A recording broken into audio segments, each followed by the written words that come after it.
সবাইকে আমাদের ক্লাসে স্বাগত জানিয়ে আজকে ক্লাস শুরু করছি। আমি ডক্টর আহমেদ সালাম মীর। আগেও আমরা অ্যাক্সেস মেডিকেল স্কুলে কিছু সেশন অলরেডি এন্ডোক্রাইনোলজির ব্যাপারে আমরা করেছি। মাঝখানে বেশ কিছুদিন বন্ধ ছিল হচ্ছে টক পরীক্ষা এবং অন্যান্য বেশ কিছু কারণে। এর আগে আমরা হচ্ছে এন্ডোক্রাইনোলজির ক্লাসগুলি করি, কিন্তু এখন তো হচ্ছে আমাদের থার্ড টক শুরু হওয়ার পরে প্রবাবলি এখন নতুন ফিফথ ইয়ার আবার চলে আসছে, সেই কারণে আমরা আবারও হচ্ছে শুরু করবো এন্ডোক্রাইনোলজি দিয়ে। এবং ডেফিনেটলি এন্ডোক্রাইনোলজির যে পার্টগুলি থাকবে তার মধ্যে সবচেয়ে বড় পার্টটাই যেহেতু হচ্ছে ডায়াবেটিস, তাহলে শুরু করবো আমরা ডায়াবেটিস দিয়ে। ইনফ্যাক্ট শুধু বড় পার্ট বলাটাও ঠিক হবে না, বরং ডায়াবেটিস হচ্ছে এন্ডোক্রাইনোলজির ম্যাক্সিমাম পার্ট। এর কারণটা হলো যে পেশেন্ট পুল যদি আমরা চিন্তা করি, যত এন্ডোক্রাইনোলজির পেশেন্ট আসেন তার মধ্যে ম্যাক্সিমামটাই হচ্ছে diabetes related, diabetes and it's complications. In fact শুধু এন্ডোক্রাইনোলজিও না, আমরা যদি অ্যাজ এ হোল সারা দুনিয়ার কথাই চিন্তা করি, যে কোনো ধরনের অসুখ বিসুখের কথা চিন্তা করি না, খেয়াল করলে দেখা যাবে যে হচ্ছে প্রত্যেকটা ফ্যামিলিতেই ঘুরে ফিরে কোনো না কোনো ডায়াবেটিক পেশেন্ট অথবা প্রি ডায়াবেটিক পেশেন্ট থাকতেছেন, অথবা ডায়াবেটিক কমপ্লিকেশনের পেশেন্ট থাকতেছেন। সুতরাং সেই হিসাবে ডায়াবেটিস একটা খুবই important part of medical curriculum. কিন্তু আনফর্চুনেটলি আমাদের এখনো পর্যন্ত যে মেডিকেল কারিকুলাম, সেখানে আন্ডার গ্রাজুয়েটে ডায়াবেটিসের জন্য লার্নিং আওয়ার্স খুবই কম, অল্প কয়েক ঘন্টা, যেটা দিয়ে আসলে কাভার করাটা একটু ডিফিকাল্ট হয়ে যায়। তারপরেও আমরা চেষ্টা করবো যতটুকু সম্ভব একটা ওয়ার্কিং নলেজ তৈরি করে দেওয়ার জন্য। তারপরে যখন আমরা হচ্ছে আমাদের ওয়ার্কিং লাইফে যাব, ইন্টার্নশিপ এবং এরপরে ট্রেনিং পিরিয়ডে, তখন আমাদেরকে আরো বেশ কিছু জিনিস ধীরে ধীরে শিখে নিতে হবে, সেটা প্রত্যেকটা ব্যাপারে। তাহলে আমরা খুব বেশি দেরি না করে চলে যাই হচ্ছে আমাদের লেকচারে। আমরা বেশ কয়েকটা ভাগে ভাগ করে তারপরে হচ্ছে আমাদের যেটা শুরু নিব। আমি এখন স্ক্রিন শেয়ারিং এ চলে যাচ্ছি।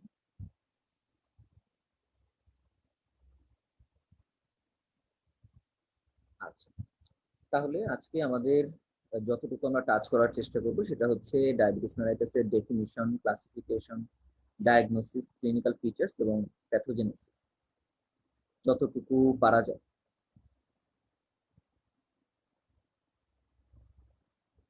আচ্ছা, ডায়াবেটিস মেলাইটাস একটা অনেক পুরানো ডিজিজ। সেই হচ্ছে আমাদের খ্রিস্টপূর্ব সময় থেকেই ডায়াবেটিসটা আমাদের জানা, এবং ডায়াবেটিস বলতে আমরা যে জিনিসটা বুঝি, আমরা already third year fourth year থেকেই জানি যে ডায়াবেটিস কথার অর্থ হচ্ছে পলিউরিয়া। তার মানে ইনক্রিজ ভলিউম এবং ইনক্রিজ ফ্রিকোয়েন্সি দুইটাই অফ ইউরিনেশন, একেই বলা হচ্ছে ডায়াবেটিস। এখন পলিউরিক ডিসঅর্ডার তো অনেকগুলোই থাকে, কিন্তু সবগুলিকে তো আসলে আমরা ডায়াবেটিস বলতে পারি না। পরবর্তীতে পলিউরিয়ার অন্যান্য কারণও খুঁজে পাওয়া যায়, কিন্তু তখন মোটামুটি ডায়াবেটিসের অর্থাৎ পলিউরিয়ার দুইটা কারণ খুঁজে পাওয়া যেত, যার মধ্যে একটাতে দেখা যেত যে সেটা হচ্ছে ব্লাডে সুগার বেশি, এবং সেই কারণে যে ইউরিনটা হতো সেখানেও সুগার থাকতো, এটাকে বলা হতো ডায়াবেটিস মেলাইটাস বা সুইট পলিউরিয়া। আরেকটা হচ্ছে ডায়াবেটিস ইনসিপিটাস, যেটা হচ্ছে এটাও আর একটা এন্ডোক্রাইন কন্ডিশন। এখানে অ্যান্টি ডায়াবেটিক হরমোনের ডেফিসিয়েন্সির কারণে পলিউরিয়াটা হতো, যেখানে ইউরিনে এক্সট্রা করে কোনো সুইট টেস্ট থাকতো না, এই কারণে সেটাকে বলা হতো ইনসিপিড বা tasteless diabetes insipidus. Diabetes insipidus বেশ আনকমন একটা ডিজিজ, ডায়াবেটিস মেলাইটাসটাই সবচেয়ে কমন ডিজিজ। কতটা কমন?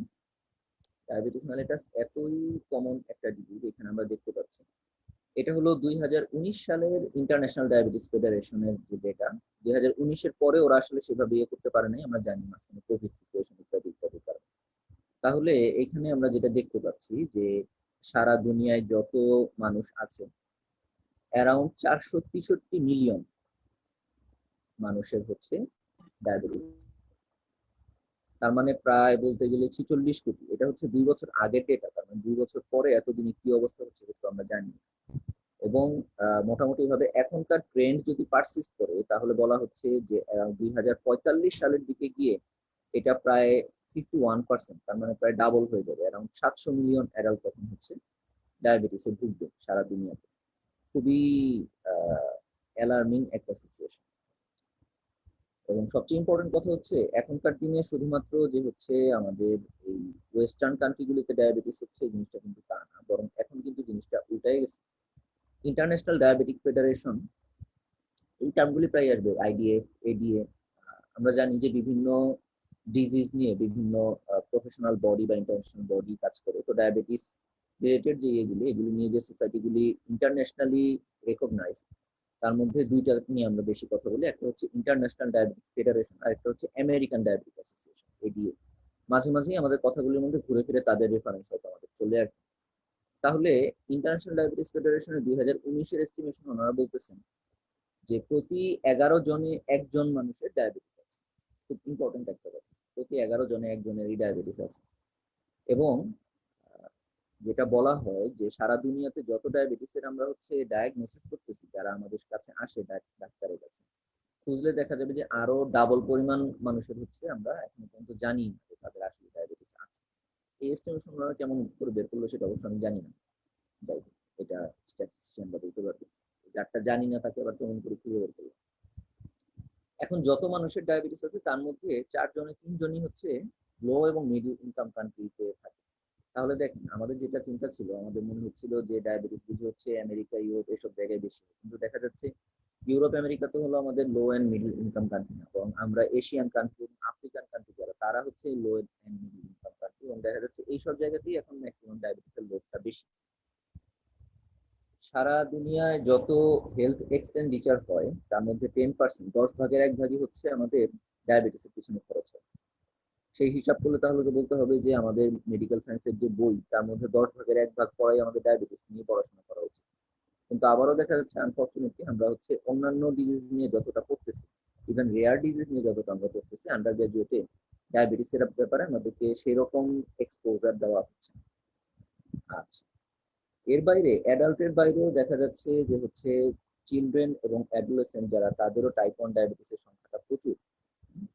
এখানে আমরা যেটা দেখতে পাচ্ছি যে প্রায় হচ্ছে 11 মিলিয়ন, সরি, হচ্ছে আমাদের 1 মিলিয়ন চিলড্রেনের মতো হচ্ছে যেটা, যে তাদের হলো 20 বছরের নিচে তাদের টাইপ 1 ডায়াবেটিস আছে। এবং প্রেগনেন্সিতে মোটামুটি ভাবে বলতে হবে যে 6টা লাইফ বার্থের একটাই হলো আমাদের ডায়াবেটিস ইন প্রেগনেন্সি দিয়ে এফেক্টেড। এগুলি কোনোদিন পরীক্ষায় কিন্তু আসবে না, এটা নিয়ে পরীক্ষার চিন্তা করার কোনো কারণ নাই, এটাকে নোট ডাউন করারও কোনো কারণ নাই। এটা হচ্ছে ওপেনিং কিছু কথাবার্তা, যেটা দিয়ে আমরা আমাদের মনোযোগটা টেনে আনতেছি ডায়াবেটিসের জন্য। এটা আবার এমন চিন্তা করেন না যে এগুলি আবার পরীক্ষার মধ্যে আসবে বা এগুলি পরীক্ষায় মুখস্থ করলে খুব বেশি একটা বেনিফিট হবে, ওগুলির কোনো দরকার নেই। জাস্ট হচ্ছে শুনে রাখা, কিন্তু মনে রাখার জন্য না। আচ্ছা, তাহলে এখন আমরা চলে যাই এইসব আজে বাজে কথা বাদ দিয়ে, যে ডায়াবেটিস জিনিসটা আসলে কি, হোয়াট ইজ ডায়াবেটিস, বা সহজ কথা বলে হোয়াট ইজ ডায়াবেটিস মেলাইটাস। কারণ আসলে তো ডায়াবেটিস বলতে বলতে আমরা এটাকে একটু ছোট করে ফেললাম, সত্যিকার অর্থে শুধু ডায়াবেটিস আসলে না, ডায়াবেটিস মেলাইটাস বলাটাই উচিত। ডায়াবেটিস জিনিসটা আসলে এতদিন আমাদের 3rd ইয়ার এবং 4th ইয়ারের পড়ার সাথে আমাদের 5th ইয়ারের পড়ার একটু অন্যরকম হয়ে থাকে। 3rd ইয়ার এবং 4th ইয়ারে আমরা মূলত যেখানে ছিলাম সেখানে আমরা একটা ডিজিজের প্যাথোজেনেসিস, প্যাথোলজি, এগুলি নিয়ে আমরা কথা বলতাম বেশি। আমরা সেটা হচ্ছে বেসিক কম্পোনেন্ট নিয়ে কথাবার্তা বলতাম বেশি, কিন্তু এখন 5th ইয়ারে আমরা ওরিয়েন্টেড হয়ে যাবো ক্লিনিক্যাল, অর্থাৎ আমরা ল্যাবরেটরি থেকে এখন হচ্ছে আমাদের পেশেন্টের ওয়ার্ডে অথবা আউটডোরে এখন চলে আসছি। যে একজন পেশেন্ট যখন আমার কাছে আসবে, তখন আমি ওই ডিজিজটাকে কিভাবে ডায়াগনোসিস করব, কিভাবে ইনভেস্টিগেট করব, কিভাবে ম্যানেজ করবো বা ট্রিট করবো, এইটা হবে আমার এখন সব থেকে চিন্তা। আর 3rd ইয়ার 4th ইয়ারে যে চিন্তা ছিল যে আমাকে যদি একটা ডিজিজের নাম বলা হয়, তাহলে সেই ডিজিজ সম্পর্কে আমরা কি জানি, সেটার প্যাথোলজি কি, সেটার প্যাথোজেনেসিস কি, সেটার ইটিওলজি, ইত্যাদি ইত্যাদি। আচ্ছা, তাহলে এখন আমরা যদি চিন্তা করি যে একজন পেশেন্ট আমার কাছে ডায়াবেটিস নিয়ে আসলে আমি তাকে ডায়াগনোসিস করতে পারবো কিনা, তার জন্য আমাকে জানা থাকতে হবে যে ডায়াবেটিস মেলাইটাস জিনিসটা আসলে কি। সাধারণভাবে আমি যদি মেডিকেল পার্সন নাও হই, তাহলে আমরা কি চিন্তা করি যে ডায়াবেটিস একটা অসুখ, এমন একটা অসুখ যেখানে মানুষের হচ্ছে খুব বেশি ক্ষুধা লাগে, তারপরেও তার ওজন কমে যায়, পিপাসা পায় বেশি, ইউরিন হয় বেশি, এর সাথে দেখা যায় তার প্রেশার বেড়ে যাচ্ছে, হাত পা কেমন ঝিনঝিন করে, মাথা ঘুরায়, তারপর দেখা যাচ্ছে তার চোখের সমস্যা হচ্ছে, কিডনির সমস্যা হচ্ছে, ইত্যাদি ইত্যাদি। মানে এটা হচ্ছে আমাদের মেডিকেল এর বাইরে লেম্যান যে চিন্তা ভাবনা সেটা। কিন্তু মেডিকেল সাইড থেকে যদি আমি চিন্তা করি, তাহলে আমাকে বলতে হবে যে ডায়াবেটিস মেলাইটাস হচ্ছে এমন একটা ক্লিনিক্যাল সিনড্রোম যেখানে ক্রনিক অর পারসিস্টেন্ট হাইপারগ্লাইসেমিয়া, খুব ইম্পর্টেন্ট যে টার্ম দুইটা, সেটা হচ্ছে 1 নাম্বার হচ্ছে হাইপারগ্লাইসেমিয়া, তার মানে হচ্ছে ব্লাড সুগার বেশি থাকতে হবে। 2 নাম্বার হলো সেই জিনিসটা হতে হবে ক্রনিক অর পারসিস্টেন্ট, তার মানে অ্যাকিউট অথবা ট্রানজিয়েন্ট হাইপারগ্লাইসেমিয়া যেটা, সেটাকে আমরা ডায়াবেটিস মেলাইটাস বলতে পারবো না। এখন আমি কোনো কারণে হচ্ছে একটা ওষুধ এর জন্য আমার হয়তো ব্রঙ্কিয়াল অ্যাজমা বা এরকম কোনো একটা ডিজিজ, যেটার জন্য আমি খুব হাই ডোজে স্টেরয়েড খেলাম। স্টেরয়েড খাওয়ার পরে আমার ব্লাড সুগারটা একটু বেড়ে গেল, এটাকে আমরা ডায়াবেটিস বলতে পারবো না, কারণ যখন স্টেরয়েডটা বন্ধ করে দিব তখন তো আবার ডায়াবেটিস, আমার এই ব্লাড সুগারটা নর্মাল হয়ে যাবে। তাহলে দিস ইজ নট ডায়াবেটিস, এটা ছিল একটা ট্রানজিয়েন্ট হাইপারগ্লাইসেমিয়া। একইভাবে আমরা জানি ইনফেকশন থাকলে অনেক সময় ব্লাড সুগার বেড়ে যায়, অ্যাকিউট ইনফেকশনে ব্লাড সুগার বেড়ে যায়, ইনফ্ল্যামেশনে ব্লাড সুগার বেড়ে যায়, সেটা হচ্ছে ইনফ্ল্যামেটরি মার্কারগুলি যখন আসে তখন তার সাথে হচ্ছে একই সাথে আমাদের এপিনেফ্রিন, নরএপিনেফ্রিন ইত্যাদি আমাদের যে কাউন্টার রেগুলেটরি হরমোন সেগুলিও বেড়ে গিয়ে ব্লাড সুগার বেড়ে যেতেই পারে, কিন্তু সেটাকেও আমরা ডায়াবেটিস বলবো না, কারণ এটা হবে ট্রানজিয়েন্ট অথবা অ্যাকিউট। তাহলে it should be hyperglycaemia, it should be chronic or persistent. এইরকম যখন একটা পিকচার চলে আসবে তখন আমরা সেটাকে বলবো হচ্ছে ডায়াবেটিস মেলাইটাস। তাহলে যখনই আমরা ডায়াবেটিস মেলাইটাস সম্পর্কে চিন্তা করব, যে কোনো সময় হোক, সকালে, দুপুরে, রাতে, ঘুমের মধ্যে, ঘুম থেকে উঠে, যখনই আমাকে যদি কেউ জিজ্ঞেস করে ডায়াবেটিস মেলাইটাস জিনিসটা কি, আমার মাথায় অ্যাটলিস্ট এই দুইটা ওয়ার্ড থাকতে হবে, যে এটা হচ্ছে ক্রনিক অর পারসিস্টেন্ট এবং হাইপারগ্লাইসেমিয়া। আচ্ছা, এখন যখন আমাকে ডিফাইন করতে বলা হবে পরীক্ষায়, তখন আমি চিন্তা করতেই পারি যে আমার কিভাবে এটা বলা উচিত বা লেখা উচিত। তখন আমি বলবো যে it is a clinical syndrome which is characterised by chronic or persistent hyperglycemia due to defects in insulin secretion or insulin action or both. তার মানে আমরা জানি ব্লাড সুগারকে কন্ট্রোল করার জন্য আমাদের প্রক্রিয়ারের যে নলেজ, সেখান থেকে আমরা জানি যে ব্লাড সুগারকে কন্ট্রোল করার জন্য মেইন হরমোন হচ্ছে ইনসুলিন। ইনসুলিন ব্লাড সুগারকে কম রাখে, আর অন্য যত counter regulatory hormones like glucagon, growth hormone, epinephrine, norepinephrine, even thyroid hormone, cortisol, এরা সব হচ্ছে ব্লাড সুগারকে বাড়াতে চায়। তাহলে ইনসুলিন যদি কোনো কারণে সিক্রেশন কম হয়, অথবা ইনসুলিন সিক্রেটেড হচ্ছে কিন্তু সেটা রিসেপ্টর লেভেলে গিয়ে কাজ করতে না পারে, অথবা একই সাথে দুই দিকেই ঝামেলা যদি হয়, তাহলে এই হাইপারগ্লাইসেমিয়াটা হতে পারে। সুতরাং হাইপারগ্লাইসেমিয়ার কারণটা হবে হচ্ছে due to defect in insulin secretion or insulin action or both. এবং এইখানে শুধু যে কার্বোহাইড্রেট মেটাবলিজম হ্যাম্পার্ড হয় তা না, বরং এখানে হচ্ছে কার্বোহাইড্রেট, প্রোটিন, ফ্যাট সব মেটাবলিজমই হ্যাম্পার্ড হয়। আচ্ছা, তাহলে আমরা ডিফাইন করলাম ডায়াবেটিস, যে ডায়াবেটিস হচ্ছে এই জিনিসটা। এখন ডিফাইন করার পরে তারপরে তো আমাকে ডায়াগনোজ করতে হবে। আপনি বললেন যে না আমার তো হচ্ছে ডায়াবেটিস, তখনই বলবো যখন ক্রনিক অর পারসিস্টেন্ট হাইপারগ্লাইসেমিয়া। কথা হচ্ছে হাইপারগ্লাইসেমিয়া, ব্লাড সুগার বেশি, তার মানে অমুককে জিজ্ঞেস করলাম, উনি বলবে যে না ব্লাড সুগার আমার তো 15 থেকে, এটা তো খুব একটা বেশি না, 15 তো ব্লাড সুগার থাকতেই পারে। আরেকজন বলবে যে ওরে বাবারে আমার তো ব্লাড সুগার 6, এটা তো অনেক বেশি। তাহলে ব্লাড সুগার সেটা কখন মাপবো এবং কখন মেপে কত হলে সেটাকে আমরা হচ্ছে বলবো যে এটা হাইপারগ্লাইসেমিয়া। এটা নিয়ে এক একজনের এক এক ধরনের কথাবার্তা থাকতেই পারতো, কিন্তু ওই যে আমরা যাদের কথা বললাম, অর্থাৎ ইন্টারন্যাশনাল ডায়াবেটিক ফেডারেশন এবং ডাব্লিউএইচও এবং আমেরিকান ডায়াবেটিক অ্যাসোসিয়েশন সবাই মিলে সেই 1997 সালেই একটা ক্রাইটেরিয়া ঠিক করে দিল যে না বাবা তোমাদের ঠান্ডা যাওয়ার দরকার নেই, আমরা ঠিক করে দিচ্ছি তুমি দুনিয়ার যে কোনো জায়গাতেই থাকো না কেন, তোমার অ্যাডাল্ট যদি তুমি হও তাহলে তোমাকে টেস্ট করতে হবে, এবং সেই টেস্টটা হবে হচ্ছে oral glucose tolerance test, OGTT, যেটা আমরা সেই প্যাথোলজিতে শুরু থেকেই করে আসি। সকালবেলা খালি পেটে একবার টেস্ট করতে হবে, তারপরে খালি পেটে ব্লাডটা টেস্ট করার পর, কি টেস্ট করবো, ডেফিনেটলি ব্লাড টেস্ট করবো। তারপরে আবার তোমাকে 75 গ্রাম গ্লুকোজ খেতে হবে, 75 গ্রাম গ্লুকোজ খাওয়ার পরে 2 ঘন্টা পরে আবার ব্লাড সুগারটা দেখতে হবে। অনেকে বলবো যে না আমি গ্লুকোজ টুকোজ খাবো না, আমি ব্রেকফাস্ট খাবো। ব্রেকফাস্টের তো কোনো নির্দিষ্ট স্ট্যান্ডার্ড নেই। একজন ব্রেকফাস্ট খায় একটা পাউরুটি আর হচ্ছে লেবু পানি, আর একজন ব্রেকফাস্ট খায় সকালবেলা হচ্ছে বিরিয়ানি। তাহলে এটা দিয়ে তো হচ্ছে আমাদের স্ট্যান্ডার্ড মেনটেন করা যাবে না, প্যানক্রিয়াসকে কতটুকু লোড দিলাম এটা তো আসলে ইয়ে করা যাচ্ছে না। সুতরাং আমাকে করতে হবে হচ্ছে ওরাল গ্লুকোজ টলারেন্স টেস্ট, যেটা হচ্ছে একটা স্ট্যান্ডার্ড 75 গ্রাম গ্লুকোজ সে খাবে। তারপরে 2 ঘন্টা পরে, আমার ইচ্ছা মতো না, আধা ঘন্টা বা 1 ঘন্টা বা 6 ঘন্টা, তাও না, তাহলে খালি পেটে এবং 75 গ্রাম গ্লুকোজ খাওয়ার 2 ঘন্টা পরে আমাকে ব্লাড সুগার টেস্ট করতে হবে। এবং সেইখানে যদি হচ্ছে আমাদের ব্লাড সুগার বেশি হয়, বেশি মানে কত বেশি, ফাস্টিং ব্লাড সুগার যদি হয় 7 অথবা তার বেশি, এবং গ্লুকোজ খাওয়ার পরটা যদি হয় 11.1 অথবা তার বেশি, তাহলে খেয়াল রাখতে হবে ফাস্টিং 7.0 হলেই কিন্তু সেটা ডায়াবেটিস। অথবা যদি হচ্ছে আমার 2 আওয়ার্স আফটার 75 গ্রাম গ্লুকোজ যদি 11.1 হয়ে যায়, 11.2 হওয়ার কিন্তু দরকার নেই, 11.1 হলেই হচ্ছে এটা ডায়াবেটিস। ঠিক আছে, এটা নিয়ে অনেকে কনফিউজ হয়ে যায় যে 7 হলে কি তাহলে ডায়াবেটিস নাকি 7.1 হতে হবে। 7.1 হওয়ার দরকার নেই, 7.0 মানেই ডায়াবেটিস ফাস্টিং। আর 2 আওয়ার্স আফটার গ্লুকোজ 11.1 হয়ে গেলেই সেটা হচ্ছে ডায়াবেটিস।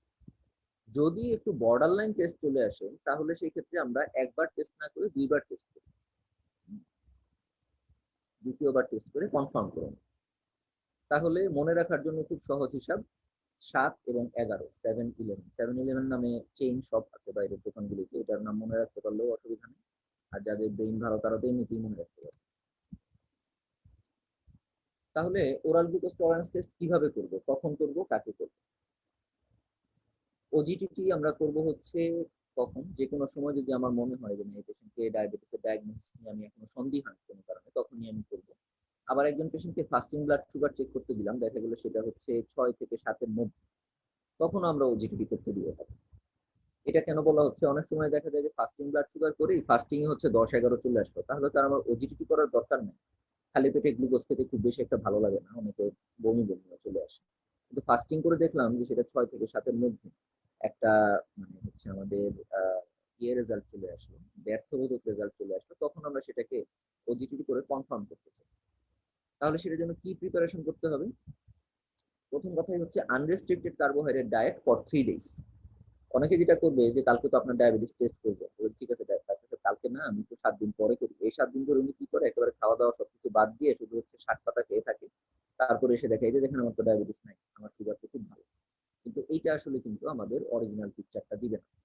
পেশেন্টকে আনরেস্ট্রিক্টেড কার্বোহাইড্রেট ডায়েট খেতে হবে অ্যাটলিস্ট 3 দিনের জন্য। আনরেস্ট্রিক্টেড মানে সারাদিনে কমপক্ষে 150 গ্রাম কার্বোহাইড্রেট। তারপরে রাতের বেলা হচ্ছে তাকে কমপক্ষে 8 ঘন্টা না খেয়ে থাকতে হবে। আগের দিন রাতের বেলা উনি বললো যে আমি তো ফাস্টিং এই আছি, এই যে সকালবেলা না খেয়ে চলে আসছি, কিন্তু দেখা যাবে রাত্রেবেলা কম্পিউটার চালাতে চালাতে রাত 3টার সময় হচ্ছে উনি পপকর্ন খাচ্ছিলেন, তাহলে এটা দিয়ে তাকে ফাস্টিং বলা যাবে না। রাতের বেলা কমপক্ষে 8 ঘন্টা তাকে না খেয়ে থাকতে হবে। তারপরে হসপিটালে পৌঁছানোর পরে অ্যাটলিস্ট 20 মিনিট আধা ঘন্টা উনি একটু রেস্ট নিবে, তা নইলে হচ্ছে ওই যে জার্নি করে যে আসলেন তার কোনো একটু স্ট্রেসের কারণে অরিজিনাল ফাস্টিং স্টেটটা আমরা পাবো না। তারপরে উনি ব্লাডটা দিলেন, ব্লাড দেওয়ার পরে বাকি 2 ঘন্টা উনি কি করবে, উনি বলবে যে না ব্লাড দিতে আসলাম বার্ডেনে, এখন একটু আমি হাঁটতে বের হই, বাইরে পার্ক থেকে হাঁটাহাঁটি করে আসি, অথবা বাইরে গিয়ে একটু চা সিগারেট খেয়ে আসি, এগুলির কোনো সুযোগ নেই। মাঝখানে উনি যে 75 গ্রাম গ্লুকোজ খাওয়ার পরে 2 ঘন্টার সময় উনি কোনো হাঁটাহাঁটি করা, এক্সারসাইজ করা, টি কফি স্মোকিং, অন্য কোনো ক্যালোরি কন্টেনিং ডায়েট কিছুই খেতে পারবে, বড় জোর পানি খেতে পারবে, এছাড়া আর কিছু খেতে পারবে। তাহলে দ্বিতীয়বার যে ব্লাড স্যাম্পলটা সেকেন্ড টাইম দেওয়ার পরে তারপরে হচ্ছে ওনার ছুটি, এরপরে ওনার টেস্টের রিপোর্ট আমরা 2 ঘন্টা পর। তাহলে আমরা যদি একটু সামারি করি ওজিটির প্রসিডিউর, আগে 8 থেকে 12 ঘন্টা না খেয়ে থাকার পরে রাতের বেলা তারপরে প্রথমে ফাস্টিং ব্লাডটা নিলাম, তারপরে উনি হচ্ছে গ্লুকোজ ড্রিঙ্ক খেলো, গ্লুকোজ ড্রিঙ্ক খাওয়ার পরে 2 ঘন্টা পরে আবার হচ্ছে আমরা ব্লাড সুগারটা টেস্ট করলাম। ইন্টারপ্রিটেশন কি হবে, এই চার্টটা ইম্পর্টেন্ট, সবসময় হয়তো মনে রাখা পুরাটা সম্ভব হবে না, কিন্তু পরীক্ষার আগে দিয়ে রিটেন অথবা ভাইবা পরীক্ষার আগে দিয়ে একটু মনে রাখাটা জরুরি। আচ্ছা, তাহলে নর্মাল কত, ফাস্টিং যদি 6.1 এর নিচে থাকে তাহলে সেটা হচ্ছে নর্মাল। আফটার গ্লুকোজ যদি 7.8 এর নিচে থাকে সেটা হচ্ছে নর্মাল। ওইদিকে ডায়াবেটিস কাকে বলবো, যদি ফাস্টিং 7.0 উপরে যায় অথবা 2 আওয়ার্স আফটার ভ্যালুটা 11.1 এর উপরে যায় তাহলে সেটাকে বলবো ডায়াবেটিস। তাহলে মাঝামাঝি যারা তাদেরকে কি বলবো, যাদের ফাস্টিং 6.1 থেকে 7 এর মধ্যে কিন্তু গ্লুকোজ খাওয়ার পরে আবার সেটা হচ্ছে নর্মাল, তাদেরকে আমরা বলবো হচ্ছে ইম্পেয়ার্ড ফাস্টিং গ্লুকোজ। আবার যাদের গ্লুকোজ খাওয়ার পরে ব্লাড সুগারটা বেশি 7.8 থেকে 11.0 পর্যন্ত, 11.1 হয়ে গেলে তো ডায়াবেটিস হয়ে যেত, 11.1 এর নিচে এদেরকে আমরা বলবো হচ্ছে ইম্পেয়ার্ড গ্লুকোজ টলারেন্স। তাহলে এই দুইটা হচ্ছে আমাদের নর্মালের চেয়ে বেশি কিন্তু ডায়াবেটিসের চেয়ে হচ্ছে এটা কম, তাহলে এটাকে আমরা বলবো হচ্ছে প্রি ডায়াবেটিস লেভেল। আচ্ছা, তাহলে ডায়াগনোসিস করে ফেললাম যে এটা হচ্ছে ডায়াবেটিস, ওজিটিটি করে ফেললাম, ওজিটির মাধ্যমে ডায়াগনোসিস করে ফেললাম। এখন কথা হলো যে ডায়াগনোসিস করার আগে পেশেন্টটা তো আসতে হবে আমার কাছে। আমি চিন্তা করতেছি যে না পেশেন্টকে ডায়াগনোসিস করবো, কিভাবে ডায়াগনোসিস করবো, পেশেন্ট যদি আমার কাছে না আসে তাহলে তো ডায়াগনোসিস করতে পারবো না। কি নিয়ে আসবে পেশেন্ট আমার কাছে, clinical features. Maximum diabetic patient হচ্ছে অ্যাসিম্পটোমেটিক, বলা হয় যে যত ডায়াবেটিক পেশেন্ট আমাদের কাছে আসে অ্যারাউন্ড 50%-এরই কোনো সিমটম থাকে না। তাহলে তার কিভাবে ডায়াগনোসিস হয়, রুটিন টেস্টের মধ্যে। দাঁত ব্যথা করলো, দাঁতের জন্য গেল ডাক্তারের কাছে, ডাক্তার সাহেব বললেন যে আপনার বয়স তো 45, একটু ডায়াবেটিসটা টেস্ট করে আসুন। কোনো একটা সার্জারি হবে, সার্জারির জন্য গেলেন, রুটিন টেস্ট হিসেবে ব্লাড সুগার করতে দেওয়া হলো, ব্লাড সুগার টেস্ট। এইভাবেই ম্যাক্সিমাম পেশেন্ট ধরা পড়ে। এছাড়া কিছু পেশেন্ট আছে আসবে হচ্ছে সিমটম নিয়ে, সিমটমকে আবার আমরা দুইটা ভাগে ভাগ করি, একটা হচ্ছে টিপিক্যাল সিমটমস অফ ডায়াবেটিস আর একটা হচ্ছে অ্যাটিপিক্যাল সিমটমস। টিপিক্যাল সিমটমস আমরা সবাই জানি, পলিউরিয়া তার মানে ইনক্রিজ ইউরিনেশন, পলিডিপসিয়া তার মানে ইনক্রিজ থার্স্ট, পলিফেজিয়া তার মানে হচ্ছে ইনক্রিজ অ্যাপিটাইট, এবং ওয়েট লস, জেনারেলাইজড উইকনেস। এই পাঁচটা হচ্ছে টিপিক্যাল সিমটমস অফ ডায়াবেটিস। এছাড়া কিছু অ্যাটিপিক্যাল সিমটমস, সবচেয়ে কমন যেটা মানুষ বলে যে ডায়াবেটিস হলে ঘা শুকায় না, delayed wound healing, undue fatigability, মনে হয় যে একটু শরীরটা কাজ করতে গেলে দুর্বল দুর্বল লাগে, এমনি দুর্বল না কিন্তু আগের চেয়ে কাজ করতে কম পারি, ইনফার্টিলিটি, রিপিটেড অ্যাবর্শন অথবা জেনিটাল ইনফেকশন, এগুলি সবকিছুই হতে পারে। এছাড়া আরেকটা গ্রুপ আসে সরাসরি ডায়াবেটিসের কমপ্লিকেশনের সিমটমস। অর্থাৎ আমরা জানি ডায়াবেটিসের কারণে কিছু মাইক্রোভাস্কুলার ম্যাক্রোভাস্কুলার কমপ্লিকেশন হয়, যেমন করোনারি আর্টারি ডিজিজ, সেরিব্রোভাস্কুলার ডিজিজ, হচ্ছে ক্রনিক কিডনি ডিজিজ, রেটিনোপ্যাথি, এগুলি যখন আসে তখন এগুলির ফিচার নিয়েও কেউ কেউ চলে আসে সরাসরি ডায়াবেটিসের ফিচার ছাড়াই। তাহলে ওভারঅল আমরা যদি ক্লিনিক্যাল ফিচার্স অফ ডায়াবেটিস বলি, আমরা সেটাকে হচ্ছে গুণে গুণে চার ভাগে ভাগ করলাম। এক নম্বর হচ্ছে অ্যাসিমটোমেটিক, দুই নাম্বার হচ্ছে সিমটোমেটিক, যার মধ্যে কিছু টিপিক্যাল কিছু অ্যাটিপিক্যাল, আর এছাড়া হচ্ছে উইথ সিমটমস অফ কমপ্লিকেশন। এইভাবে ভাগ ভাগ করে বললে আমাদের মনে রাখার জন্য সুবিধা। পেশেন্ট আসলো আমার কাছে, আমি তাকে ডায়াগনোস করে ফেললাম যে এটা হচ্ছে ডায়াবেটিস। নেক্সট কাজই আমার হবে যে এটা কোন টাইপের ডায়াবেটিস বা কেন। এখন আমরা একটু কিন্তু থিওরিটিক্যালি যাচ্ছি। প্রথম যে দুটো আমরা কথা বললাম, যে দুটো হচ্ছে আমাদের ডায়াগনোসিস এবং ক্লিনিক্যাল ফিচার্স, এই দুটা কিন্তু হচ্ছে আমাদের একেবারেই ক্লিনিক্যালি এবং প্র্যাকটিক্যালি খুব ইম্পর্টেন্ট। এখন এইখান থেকে একটু আমরা পিছন দিকে বসে ঠান্ডা মাথায় চিন্তা করবো যে আচ্ছা ঠিক আছে, আসলেন আমার কাছে, ডায়াবেটিস নিয়ে আসছেন, এখন ডায়াবেটিস আমি ডায়াগনোসিস করছি, চিকিৎসা দিব, তার আগে আমার কিছু থিওরিটিক্যাল কথাবার্তা চিন্তা করা উচিত যাতে আমার ট্রিটমেন্ট দিতে সুবিধা। কি কি সেই থিওরিটিক্যাল কথা? এক নম্বর হচ্ছে তার ডায়াবেটিসের টাইপটা কি এবং কেন হলো ডায়াবেটিস, অর্থাৎ ক্লাসিফিকেশন এবং প্যাথোজেনেসিস, এই দুইটা জিনিস আমি চিন্তা করে নেব। কেন চিন্তা করব সেটা হচ্ছে আমার লং টার্ম তার ট্রিটমেন্ট ইয়ে করা হচ্ছে, ট্রিটমেন্টটাকে মডিফাই করা বা হচ্ছে ট্রিটমেন্টটাকে প্ল্যানিং করা, এবং তার ভবিষ্যতে কমপ্লিকেশন কি হতে পারে না হতে পারে সেইগুলি নিয়ে চিন্তা ভাবনা করা। যদি আমরা একটু মনে করি, আমাদের হাইপার টেনশনের ক্লাসিফিকেশন ছিল দুইটা, একটা হচ্ছে এসেনশিয়াল হাইপার টেনশন, আরেকটা হচ্ছে আমাদের সেকেন্ডারি হাইপার টেনশন।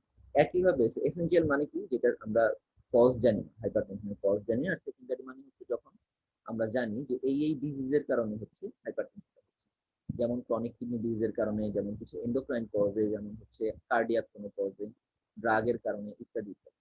একইভাবে ডায়াবেটিসের জন্য আমরা একই কথা বলবো। ডায়াবেটিস যখন আমরা ক্লাসিফাই করব তখন আমরা সেটাকে ভাগ করব চারটা ভাগে, কিন্তু ঘুরে ফিরে জিনিসটা সেই কাছাকাছি।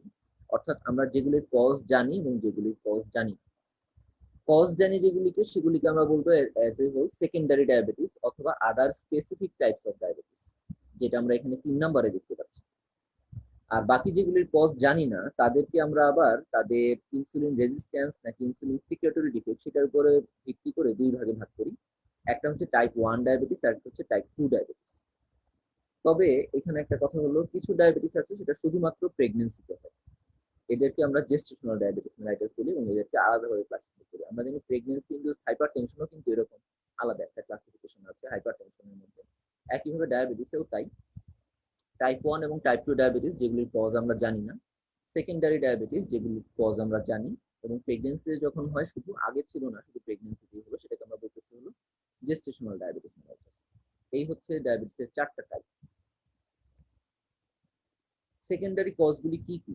সেকেন্ডারি কজগুলি হতে পারে কিছু জেনেটিক ডিফেক্টস, সেটা যদি বিটা সেল ফাংশন অর্থাৎ ইনসুলিন সিক্রেটরি ডিফেক্টের জন্য যদি হয়, সেটাকে বলা হয় maturity onset diabetes of the young, অথবা genetic defects of insulin action, তার মানে ইনসুলিন রেজিস্ট্যান্স হচ্ছে জেনেটিক কোনো কারণে, সেটার জন্য।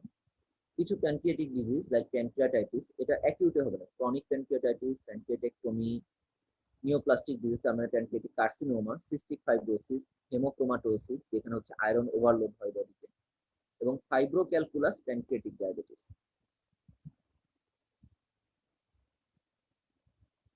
আচ্ছা,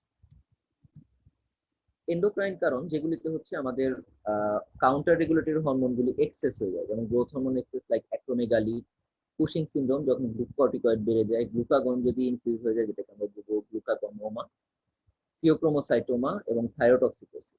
এছাড়া কিছু ড্রাগস, সবচেয়ে ইম্পর্টেন্ট যেখানে হচ্ছে কর্টিকোস্টেরয়েডস বা গ্লুকোকর্টিকয়েডস। এছাড়া অন্য ড্রাগ দিয়েও হতে পারে, যেমন থায়াজাইড, আমরা ফার্মাকোলজি পড়ে আসছি। থায়াজাইড কিছুটা হচ্ছে আমাদের ইনসুলিন রেজিস্ট্যান্স করে একটু হাইপারগ্লাইসেমিয়া করতে পারে।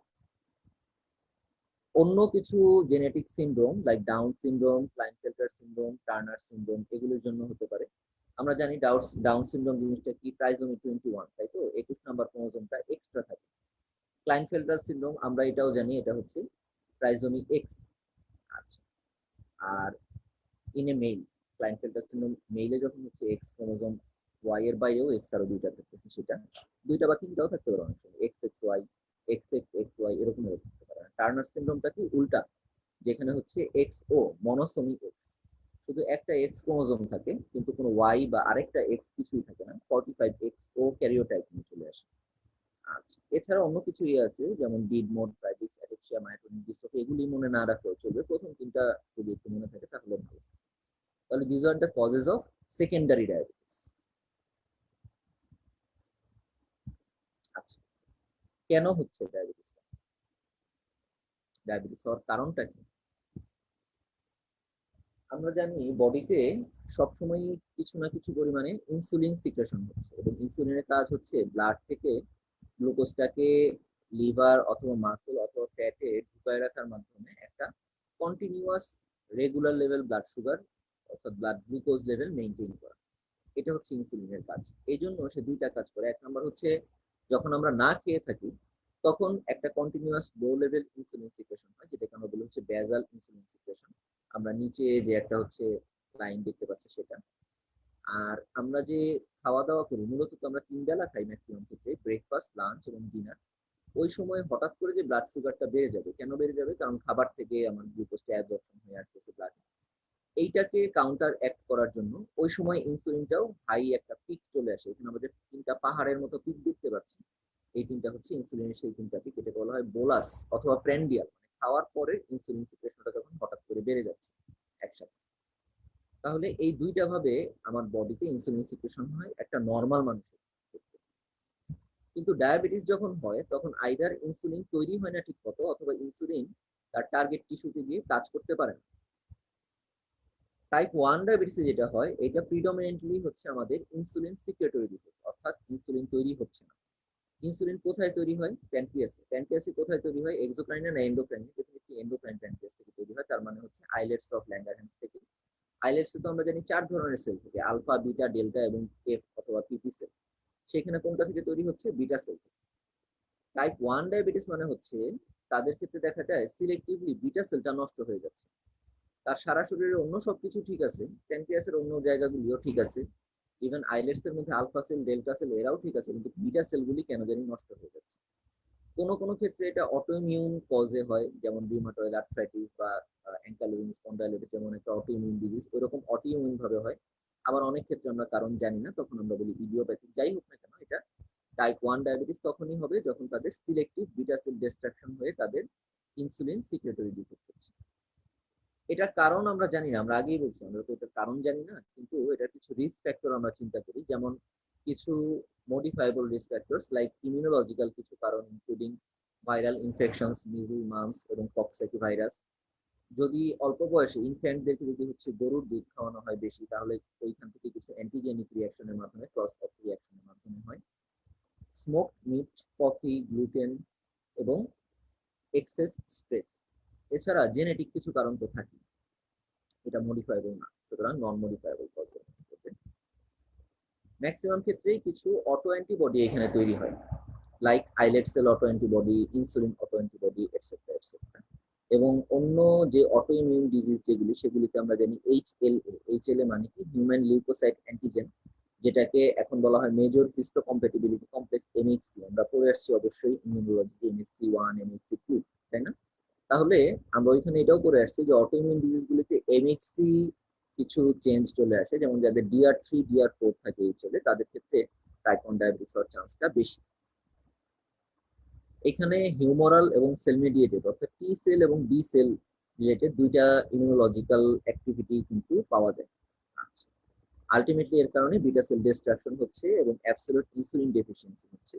খুব দ্রুত তার হাইপারগ্লাইসেমিয়াটা ডেভেলপ করে, খুবই দ্রুত, একেবারে নাটকীয় ভাবে। আচ্ছা, তাহলে এটা হচ্ছে একটা ফ্লো চার্ট। যদি আমরা বলি যে জেনেটিক সাসেপ্টিবিলিটি, তার সাথে এইচএলএ লিঙ্কেজ, এনভায়রনমেন্টাল ফ্যাক্টরস কিছু, সবকিছু মিলে যে ইমিউন রেসপন্সটা হচ্ছে, সেখানে টি লিম্ফোসাইট এবং বি লিম্ফোসাইট দুইটাই অ্যাক্টিভেটেড হয়ে আলটিমেটলি অটো অ্যান্টিবডি এবং সাইটোটক্সিক টি সেল তৈরি হচ্ছে। তার ফলে প্রোগ্রেসিভ বিটা সেল ডিস্ট্রাকশন হয়ে অ্যাবসোলিউট ইনসুলিন ডেফিসিয়েন্সি এবং hyperglycaemia and other metabolic abnormality হচ্ছে, এবং এটা হয় হচ্ছে অ্যাব্রাপ্ট অনসেট, খুবই সাডেন অনসেট। কিন্তু টাইপ 2 ডায়াবেটিসে কি হচ্ছে? টাইপ 1 ডায়াবেটিসে যেমন ইনসুলিন সিক্রেটরি ডিফেক্ট হচ্ছে মেজর কনসার্ন, টাইপ 2 ডায়াবেটিসে উল্টা। এখানে মেইনলি যেটা হয় ইনসুলিন রেজিস্ট্যান্স, ইনসুলিন টার্গেট টিস্যুতে গিয়ে কাজ করতে পারে না। টার্গেট টিস্যু কোথায়? ইনসুলিনের মেইন জায়গাগুলি হচ্ছে আমাদের লিভার, মাসল এবং ফ্যাট। তাহলে কেন কাজ করতে পারে না? আবারও সেই একই কথা, কারণ এখনো পর্যন্ত আমরা জানি না, জানলে তো বলেই দিতাম। তাহলে কিছু রিস্ক ফ্যাক্টর জানি, যেমন মডিফাইবল রিস্ক ফ্যাক্টরস, এটা অবশ্য আমরা সবাই জানি মোটামুটি, আমাদের সেই থার্ড ইয়ারের অ্যাথেরোস্ক্লেরোসিস চ্যাপ্টার থেকে পড়তে পড়তে মুখস্থ হয়ে গেছে। Overweight or obesity, physical inactivity, pregnancy, intrauterine malnutrition, stress, smoking, etc. এছাড়া নন মডিফাইবল কিছু আছে, যেমন জেনেটিক্স এবং এইজ। বয়স যত বাড়বে ডায়াবেটিস হওয়ার চান্স তত বাড়বে, যতই আমি ভালো মানুষ হই। এটা একটা হেটেরোজেনাস ডিসঅর্ডার, একটা নির্দিষ্ট কারণ দিয়ে এটাকে বেঁধে রাখা যাবে না। এর মধ্যে জেনেটিক এবং এনভায়রনমেন্টাল ফ্যাক্টরস থাকবে, এখানে ইনসুলিন রেজিস্ট্যান্স, কিছুটা ইনসুলিন সিক্রেটরি ডিফেক্ট, দুইটাই থাকবে। এছাড়া ইনক্রেটিন অ্যাক্সিস, এটা নিয়ে আমরা পরে কথা বলবো, এখন এই জিনিসটা বলতেছি না, ইনক্রেটিন হরমোন রিলেশন করতে। টাইপ 1 ডায়াবেটিসে যেটা হয় সেটা হলো যে আমাদের প্যাথোজেনেসিসটা শুরু হওয়ার 1-2 সপ্তাহের মধ্যেই আমাদের দেখা যাচ্ছে তার ডায়াবেটিসটা চলে আসতেছে। এই কারণে আমরা আগে তাকে ধরতে পারি না, ডায়াবেটিস যখন হয়ে যায় তখন আমরা ধরি। সরি, কিন্তু টাইপ 2 ডায়াবেটিস আবার অন্যরকম।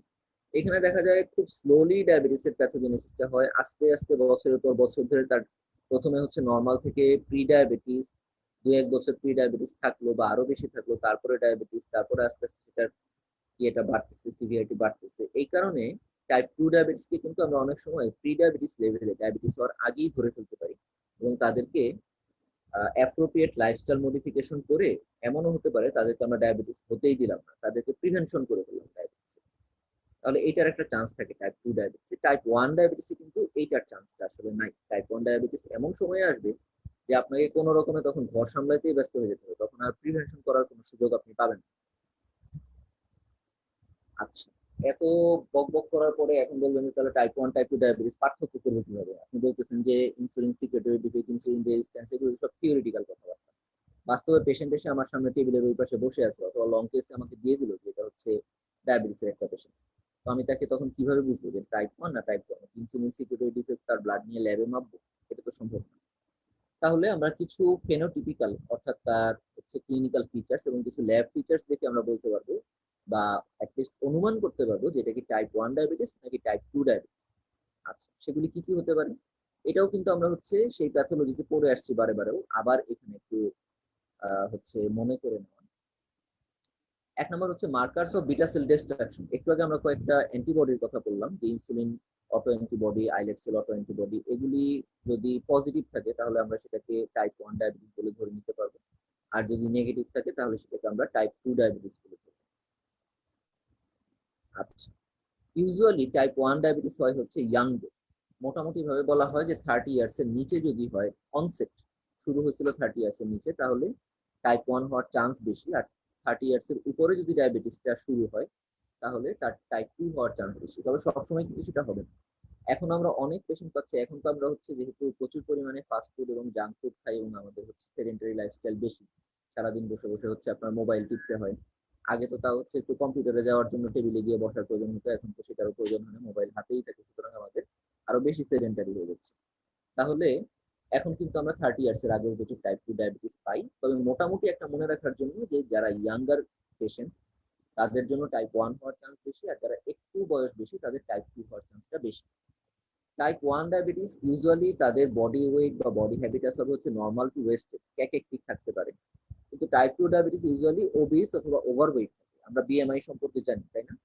বিএমআই যদি হচ্ছে আমাদের 18.5 এর নিচে হলে ওয়েস্টেড বলি, 18.5 থেকে 24.9 পর্যন্ত নর্মাল, 25 থেকে 30 হচ্ছে ওভারওয়েট, আর 30-এর উপরে গেলে ওবিস, রাইট? এটা জানি। তাহলে যদি বিএমআই নর্মাল অথবা হচ্ছে ওয়েস্টেড থাকে, কম থাকে, তাহলে সেটাকে আমরা বলবো হচ্ছে টাইপ 1 এর পরে যাবে। আর যদি ওভারওয়েট বা ওবেস থাকে তাহলে টাইপ 2 পরে যাবে। যদি পেশেন্টটা টিপিক্যাল সিমটম নিয়ে আসে এবং তার সিমটম অনসেটগুলি সাডেন, হঠাৎ করে চলে আসছে, 2 সপ্তাহ আগেও ভালো ছিলাম এখন হঠাৎ করে খারাপ হয়ে গেছে, তাহলে এটা টাইপ 1 এর পক্ষে যাবে। সিমটম অনসেট যদি হয় গ্র্যাজুয়াল এবং অ্যাটিপিক্যাল গুলি বেশি অথবা অ্যাসিমটোমেটিক থাকে, যে আমার গত 1 বছর ধরেই একটু শরীরটা খারাপ খারাপ লাগে, দুর্বল লাগে, মাঝে মাঝে একটু রাতে প্রস্রাব বেশি হয়, একটু ওজনটা কম লাগে, এরকম যদি হয় তাহলে সেটা টাইপ 2 এর পরে যাবে। টাইপ 1 কিন্তু এরকম 1 বছর 1.5 বছর ধরে হবে না। টাইপ 1 ডায়াবেটিসের জেনেটিক প্রিডিসপোজিশনটা কম, অর্থাৎ তার ফ্যামিলি হিস্ট্রি তেমন একটা থাকে না। যতটুকু তার জেনেটিক লিঙ্কেজ আছে সেটা হচ্ছে মূলত এমএইচসির সাথে, অর্থাৎ এইচএল এর লিঙ্কেজ। টাইপ 2 ডায়াবেটিসটা বরং হচ্ছে জেনেটিক লিঙ্কেজটা বেশি, সুতরাং টাইপ 2 ডায়াবেটিসের ফ্যামিলি হিস্ট্রি বেশি থাকে। অর্থাৎ আমরা যদি সহজ করে বলি, family history tends to be positive in type 2 but negative in type 1। Acute যে কমপ্লিকেশনগুলি হয় ডায়াবেটিসের, টাইপ 1 ডায়াবেটিস ইউজুয়ালি হয় হচ্ছে ডায়াবেটিক কিটোঅ্যাসিডোসিস, টাইপ 2 তে ইউজুয়ালি হয় হচ্ছে hyper osmolar non ketotic coma বা হাইপারগ্লাইসেমিক হাইপার অসমোলার স্টেট। সংক্ষেপটা আমরা এখানে দেখতে পাচ্ছি HONK বা হং, যেটা হচ্ছে hyper osmolar non ketotic coma, আর HHS সেই একই কন্ডিশনের নাম, এটা হচ্ছে এখনকার নাম hyperglycaemic hyper osmolar state. Type 1 diabetes usually insulin reserve থাকে না, কিন্তু টাইপ 2 ডায়াবেটিস ইনসুলিন রিজার্ভ শুরুর দিকে নর্মাল থেকে এবং কোনো কোনো ক্ষেত্রে বেড়েও যায়। টাইপ 1 ডায়াবেটিসে ইনসুলিন ট্রিটমেন্ট ম্যান্ডেটরি, দিতেই হবে। কেন দিতে হবে? বেঁচে থাকার জন্য। আর টাইপ 2 ডায়াবেটিসে ইনসুলিন লাগতেও পারে, নাও লাগতে পারে। কেন লাগবে? কন্ট্রোলের জন্য। আচ্ছা, ট্যাবলেট আমরা যদি দিই সালফোনাইল ইউরিয়া, আমরা ফার্মাকোলজি পড়ে আসছি অ্যান্টিডায়াবেটিক এজেন্ট ওরালের মধ্যে সালফোনাইল ইউরিয়া একটা গ্রুপ আছে। টাইপ 1 ডায়াবেটিসের এই ওরাল এজেন্ট দিয়ে কোনো কাজ হয় না, যেখানে বিটা সেল নাই সেখানে আপনি ট্যাবলেট দিয়ে লাভ কোনোই লাভ নেই। আর type 2 diabetes usually oral agent দিয়ে শুরুর দিকে কাজ করে রেসপন্সিভ। তাহলে these are the differences between type 1 and type 2 diabetes. আজকের ক্লাসের একেবারে শেষের দিকে একটা আমরা বলবো, সেটা হচ্ছে insulin resistance syndrome. Insulin resistance syndrome বা এটার আরো একটা নাম আছে, এটা হচ্ছে মেটাবলিক সিনড্রোম অথবা সিনড্রোম এক্স। আচ্ছা, এই কথাটা কেন আজকে আমরা বলতেছি? আমরা যে ডায়াবেটিস সম্পর্কে বলতেছি, আমরা একটু আগেই বললাম যে ডায়াবেটিস একটা ইম্পর্টেন্ট ডিজিজ সারা দুনিয়াতে, এবং এই ডায়াবেটিসের মধ্যে ম্যাক্সিমাম এখনকার আমাদের যত 100 জন যদি ডায়াবেটিস রোগী পাওয়া যায় তার মধ্যে 85 থেকে 90 জনই হবে হচ্ছে টাইপ 2 ডায়াবেটিস। এই যে টাইপ 2 ডায়াবেটিস যেটা হচ্ছে, এটার ম্যাক্সিমাম কারণটাই হচ্ছে ইনসুলিন রেজিস্ট্যান্স। ইনসুলিন কাজ করতে পারে না। কেন ইনসুলিন কাজ করতে পারে না? খুঁজে পেতে গিয়ে দেখা যাচ্ছে যে আমাদের মেটাবলিক পার্টে যে হ্যাম্পারটা হচ্ছে, কেন হচ্ছে সেটা আমাদের সেডেন্টারি লাইফস্টাইলের কারণে, আমাদের জেনেটিক চেঞ্জের কারণে, অথবা হচ্ছে আমাদের খাওয়া দাওয়া বেশি করতেছে সেটার কারণে। এগুলির কারণে আলটিমেটলি শুধু যে ডায়াবেটিস হচ্ছে তা না, আমাদের হাইপার টেনশন, ডিসলিপিডেমিয়া, এই সবকিছু মিলে আলটিমেটলি অ্যাথেরোস্ক্লেরোটিক ডিজিজগুলো আমাদের বেড়ে যাচ্ছে। এই জন্য এই অ্যাথেরোস্ক্লেরোসিস আমাদের প্রিভেন্ট করার জন্য, এই যে আমরা বলতেছি ডায়াবেটিস নিয়ে চিকিৎসা করব, ডায়াবেটিসকে ট্রিট করব, কেন করব? ডায়াবেটিস, হাইপার টেনশন, ডিসলিপিডেমিয়া, এই যে 3টা ডিজিজ, এরা 3 ভাই, এদেরকে ট্রিট করার কারণ এক, আলটিমেটলি যেন এগুলি থেকে কোনো অ্যাথেরোস্ক্লেরোটিক কার্ডিওভাস্কুলার ডিজিজ না হয়, অর্থাৎ ভাস্কুলার কমপ্লিকেশনগুলির নাম, করোনারি আর্টারি ডিজিজ অথবা স্ট্রোক অথবা peripheral vascular disease, kidney disease, এগুলি যেন। তাহলে এটাকে প্রিভেন্ট করা আরো আগে থেকেই সম্ভব। ডায়াবেটিস হওয়ার আগেই, হাইপার টেনশন হওয়ার আগেই প্রিভেন্ট করা সম্ভব। যাদের মধ্যে কিছু জিনিস দেখা যাবে যে এই ক্রাইটেরিয়া তাদের মধ্যে আছে, আমরা ধরেই নিব এদের ভবিষ্যতে ডায়াবেটিস হওয়ার অথবা হাইপার টেনশন হওয়ার অথবা ডিসলিপিডেমিয়া হওয়ার চান্স বেশি, এবং এগুলি হয়ে গেলে তাদের অ্যাথেরোস্ক্লেরোটিস ডিজিজ হয়ে যাবে। এটা প্রিভেন্ট করার জন্য আমরা আগেই তাদেরকে লাইফস্টাইল মডিফিকেশনে নিয়ে আসি। এই সিনড্রোমটাকে বলা হয় হচ্ছে ইনসুলিন রেজিস্ট্যান্স সিনড্রোম বা মেটাবলিক সিনড্রোম অথবা সিনড্রোম এক্স। এটার কম্পোনেন্ট কি কি? 5টা কম্পোনেন্ট। 1 নম্বর হচ্ছে তার ওয়েস্ট সারকামফারেন্স বেশি থাকতে হবে, মেইলে 90 এর বেশি, ফিমেলে 80 বেশি, এইটা থাকতেই হবে। অর্থাৎ তার পেটটা বড়। ওয়েস্ট সারকামফারেন্স মানে ওয়েস্ট আমরা কোথায় মাপি? অ্যাবডোমেনের মিড পার্ট দিয়ে। আমরা এখন ইয়েতে যাচ্ছি না, সেটা মেজারমেন্টে যাচ্ছি না। তাহলে যাদের হচ্ছে পেট বড় হয়ে যাচ্ছে, অ্যাবডোমিনাল ওবেসিটি যাদের হচ্ছে বা ভিসেরাল ওবেসিটি যাদের হচ্ছে, তাদের ওয়েস্ট সারকামফারেন্সটা বেশি, তার সাথে অ্যাটলিস্ট 4টা ক্রাইটেরিয়া যে কোনো 2টা যদি ফুলফিল করা হয়। যেমন ব্লাড প্রেশার যদি 130/85 এর বেশি হয়, যদি তার এইচডিএল কম হয়, আমরা জানি এইচডিএল মানে হচ্ছে গুড লিপিডস, তাই না? ভালো লাইপোপ্রোটিন, এটা এইচডিএল। হাই ডেন্সিটি লাইপোপ্রোটিন, যদি মেলে সেটা 40-এর কম অথবা ফিমেলে যদি 50-এর কম হয়, অথবা ট্রাইগ্লিসারাইড যদি বেশি হয়। ট্রাইগ্লিসারাইড আমরা জানি এটা একটা ব্যাড লিপিড, তাহলে ট্রাইগ্লিসারাইড যদি 150-এর উপরে হয়, অথবা ফাস্টিং ব্লাড সুগার যদি 5.6 মিলিমোল অথবা তার বাড়তি যদি হয়, এই জিনিসগুলি যদি থাকে, অর্থাৎ এই চারটার যে কোনো দুইটা, তার সাথে তার ওয়েস্ট সার্কামফারেন্স বাড়তি, এই জিনিসগুলি যদি থাকে, তাহলে আমরা তাকে বলবো হচ্ছে ইনসুলিন রেজিস্ট্যান্স সিনড্রোম। এবং ডায়াবেটিস রোগীদের মতোই তাদেরকে লাইফস্টাইল মডিফিকেশন করতে হবে, অর্থাৎ খাওয়া দাওয়া কন্ট্রোল এবং এক্সারসাইজ তাদেরকে করা লাগবে, যাতে ভবিষ্যতে তার ডায়াবেটিস, হাইপারটেনশন, অ্যাথেরোস্ক্লেরোসিস এগুলি না হয়। আচ্ছা, তাহলে আজকের ক্লাস শেষ। আমরা একটু সামারি করি আজকের ক্লাসে আমরা কি কি পড়লাম। প্রথমে আমরা একটু হচ্ছে ঠান্ডা মাথায় চিন্তা করি। আমরা আজকের ক্লাসে পড়লাম হচ্ছে খুবই অল্প কিছু পড়া। এক নম্বর হচ্ছে হোয়াট ইজ ডায়াবেটিস। সেখানে আমরা বললাম যে ডায়াবেটিস মিনস, আমি স্ক্রিনশটটা অফ করে দিই। তাহলে এক নম্বরে আমরা যেটা বলতেছি যে হচ্ছে ডায়াবেটিস মানে হলো ক্রনিক অর পারসিস্টেন্ট হাইপারগ্লাইসেমিয়া। সেটা হতে পারে due to defect in insulin secretion, অথবা ডিফেক্ট ইন ইনসুলিন অ্যাকশন, অথবা দুইটার একই সাথে যখন থাকে, সেটাকে আমরা বলবো হচ্ছে ডায়াবেটিস মেলাইটাস। এক নম্বর কথা। দুই নম্বর হচ্ছে ডায়াগনোসিস কিভাবে করবো, through oral glucose tolerance test. সেটার আমরা হচ্ছে মেকানিজমটা জানলাম, সরি মেকানিজম না, প্রসিডিওরটা আমরা জানলাম। আচ্ছা, তিন নম্বর হচ্ছে ওরাল গ্লুকোজ টলারেন্স টেস্টের হচ্ছে আমাদের ইন্টারপ্রিটেশনটা আমরা করব। আচ্ছা, চার নম্বরে আমরা কি পড়লাম, চার নম্বরে আমরা পড়লাম হচ্ছে দি ক্লিনিক্যাল ফিচার্স। আচ্ছা, পাঁচ নম্বরে আমরা পড়লাম হচ্ছে প্যাথোজেনেসিস।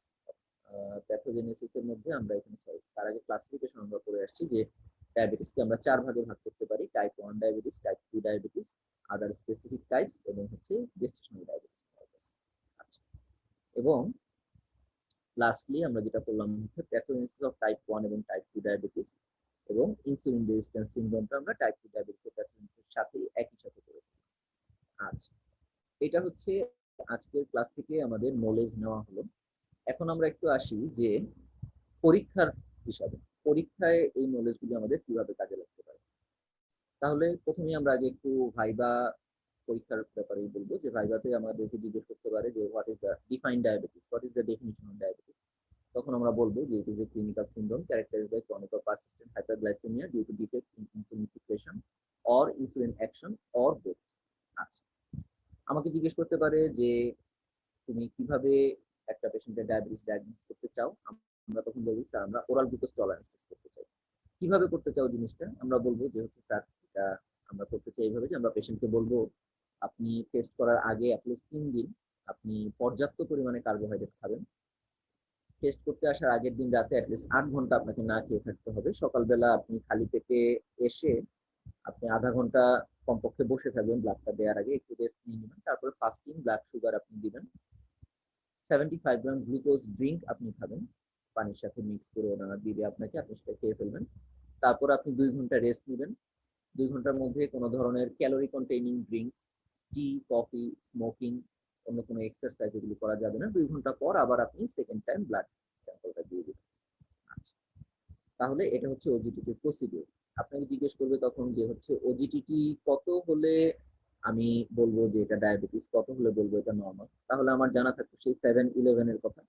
তার মানে হচ্ছে যে যদি ফাস্টিং 7.0 অথবা তার বেশি হয় তাহলে সেটা ডায়াবেটিস হয়ে যাবে, এবং যদি আমাদের গ্লুকোজ ড্রিঙ্কের পরে সেটা 11.1 অথবা তার বেশি যদি হয় 2 ঘন্টা পরে, তাহলে সেটাও ডায়াবেটিস হয়ে যাবে। দুইটার যে কোনো একটা হলে। আচ্ছা, আর যদি ফাস্টিংটা 6 এর নিচে হয় তাহলে সেটা হচ্ছে নর্মাল। যদি পোস্ট গ্লুকোজ 7.8 এর নিচে হয় তাহলে সেটা হচ্ছে নর্মাল। এর বাইরে আমরা দুইটা এন্টিটি বললাম, একটা হচ্ছে ইম্পেয়ার্ড ফাস্টিং গ্লুকোজ, আর একটা হচ্ছে ইম্পেয়ার্ড গ্লুকোজ টলারেন্স। যেটা আমরা বললাম যে গ্লুকোজ খাওয়ার পরে তার ব্লাড সুগারটা নর্মাল 7.8 এর নিচে, কিন্তু ফাস্টিং সুগারটা হচ্ছে 6.1 থেকে 6.9 পর্যন্ত, সেটা আমরা বলছি ইম্পেয়ার্ড ফাস্টিং গ্লুকোজ। আবার যদি একটা পেশেন্টের হচ্ছে ফাস্টিং ব্লাড সুগারটা 7 এর নিচে, ডায়াবেটিস না তার, কিন্তু গ্লুকোজ খাওয়ার পরে দেখা যাচ্ছে সেটা হচ্ছে 7.8 থেকে 11.0 পর্যন্ত, তাহলে সেটাকে আমরা বলবো হচ্ছে ইম্পেয়ার্ড গ্লুকোজ টলারেন্স। আচ্ছা, তাহলে এই যে আইএফজি আইজিটি একসাথে আমরা সেটাকে বলতেছি হলো প্রি ডায়াবেটিস। আচ্ছা, এর বাইরে আমরা আর কি ইয়ে করতে পারি, পরীক্ষায় আমাকে জিজ্ঞেস করতে পারে what are the types of diabetes. আমরা বলবো type 1, type 2, other specific types, এবং gestational diabetes mellitus. What may be the causes of other specific type, সেখানে আমরা বলতে পারবো it may be due to endocrine cause like thyrotoxicosis, growth hormone increase like acromegaly, Cushing syndrome etcetera, like some drug cause glucocorticoids, thyroid diabetics, etc. আচ্ছা, এছাড়া আর কি হতে পারে? এছাড়া আরো হতে পারে হচ্ছে আমাদের যেটা বলে যে হচ্ছে প্যানক্রিয়াটিক কজ, জেনেটিক কজ, ইত্যাদি ইত্যাদি। আচ্ছা, একটু মনে হয় কিছুক্ষণের জন্য আজানের সময় আমরা একটু এটা বন্ধ রাখবো, আজান শেষ হলে এবার আমরা ডিসকাশনে চলে যাচ্ছি। এই ফাঁকে তাহসিন একটু ওই কোনো কোয়েশ্চেন আছে কিনা একটু দেখুন। জি স্যার। কোয়েশ্চেন আছে কিনা একটু দেখুন, অল্প সময় একটু এটা বন্ধ রাখবো।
আচ্ছা, আবার আমরা শুরু করি।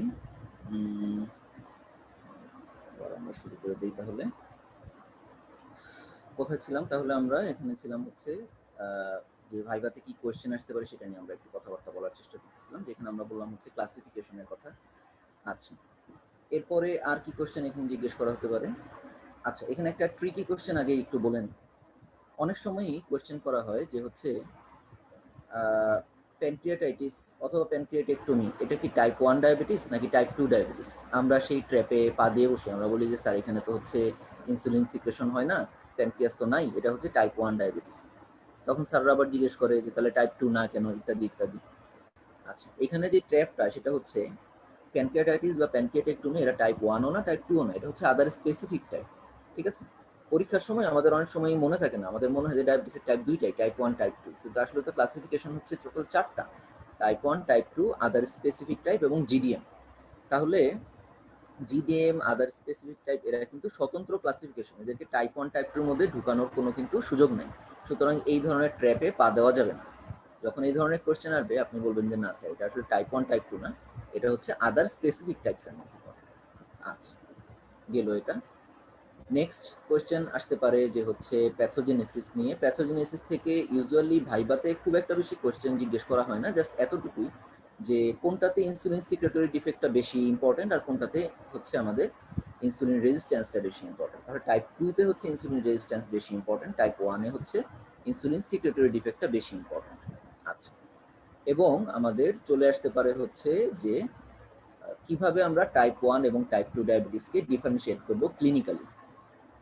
তাহলে সেইখানে আমাদের কিছু ক্লিনিক্যাল ফিচার্স এবং কিছু হচ্ছে বায়োকেমিক্যাল ফিচার্স চলে আসবে, সেগুলি আমরা দিব।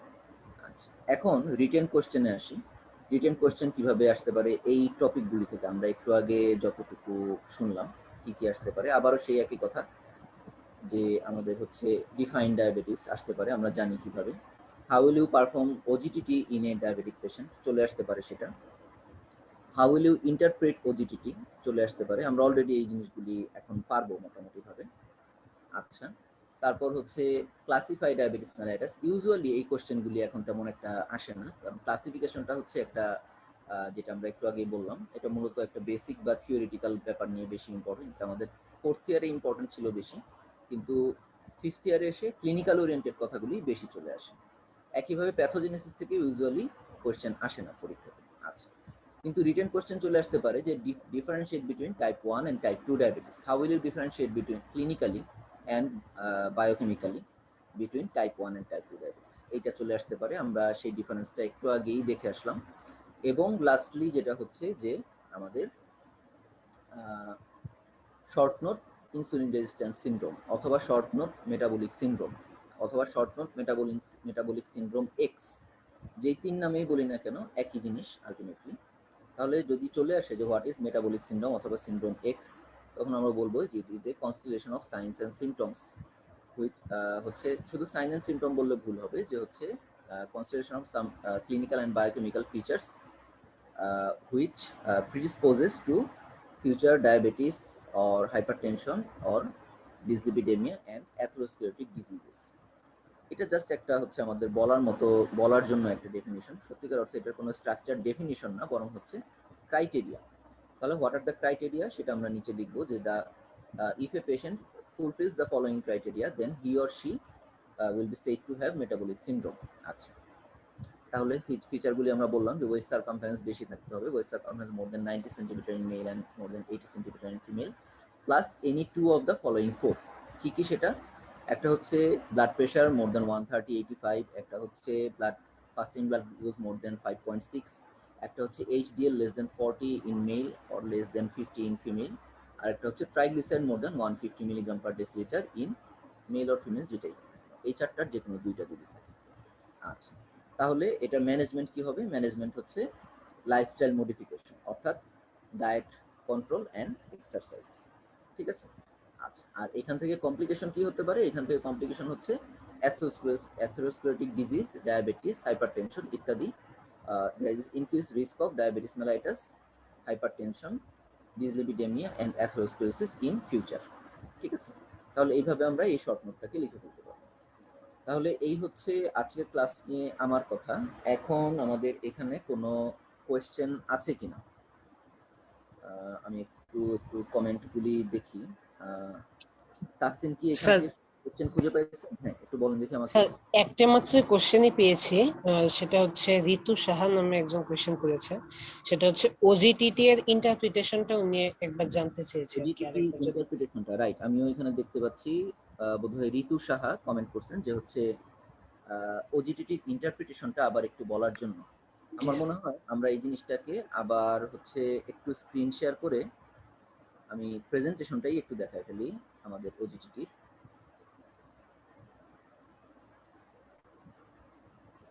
এই তো আমরা চলে আসলাম। তাহলে ওরাল গ্লুকোজ টলারেন্স টেস্ট, এটার হচ্ছে দুইটা কম্পোনেন্ট, একটা হচ্ছে ফাস্টিং আর একটা হচ্ছে 2 আওয়ার্স আফটার গ্লুকোজ। আমরা সারা দুনিয়ার হচ্ছে যত 700 কোটি লোক আছে সবাইকেই যদি ওজিটিটি করি, তাহলে সেই ওজিটিটি রেজাল্টের ভিত্তিতে যে কোনো তিনটার ইন্টারপ্রিটেশন আসবে। এই তিনটার বাইরে কেউ পড়বে না। কেউ হবে নর্মাল, কেউ হবে প্রি ডায়াবেটিস অর্থাৎ আইএফজি বা আইজিটি, আর কেউ হবে ডায়াবেটিস। তাহলে এখানে আমরা ডায়াবেটিসটাকে হচ্ছে লাল দাগ দিয়ে ইয়ে করলাম, সবুজটা হচ্ছে নর্মাল, আর যারা মাঝামাঝি তারা হচ্ছে হলুদ, আইজিটি এবং আইএফজি। তাহলে আমরা এখানে একটু খেয়াল করি, ফাস্টিং ব্লাড সুগার যদি হচ্ছে 7 অথবা তার বেশি হয় তাহলেই সেটা ডায়াবেটিস। ইভেন তার যদি একটা জিনিস খেয়াল রাখার ব্যাপার, ফাস্টিং যদি হচ্ছে 7 হলো আর গ্লুকোজ খাওয়ার 2 ঘন্টা পরে সেটা হলো হচ্ছে 11-র কম, তাহলে কি ডায়াবেটিস হবে না? ডেফিনেটলি সেটাও ডায়াবেটিসই হবে। যে কোনো একটা খারাপ হলেই সেটা ডায়াবেটিস। যেমন প্রফে যদি আমি হচ্ছে পাস করতে চাই, তাহলে আমাকে হচ্ছে মেডিসিন, সার্জারি, গাইনি তিনটাতেই পাস করতে হবে। আমি বলতে পারবো না যে না আমি তো 2 সাবজেক্টে পাস, এক সাবজেক্টে ফেল, তাহলে আমি কিছুটা পাস, এটা বলার কোনো সুযোগ নেই। যখন তিনটাতে পাস করলেই সেটাকে পাস বলা হয়, কিন্তু একটাতে ফেল করলেই সেটা ফেল। খারাপটা সবসময় হচ্ছে আপনার তাড়াতাড়ি হয়ে যায় কেন জানি। একইভাবে ডায়াবেটিসের বেলাতেও তাই।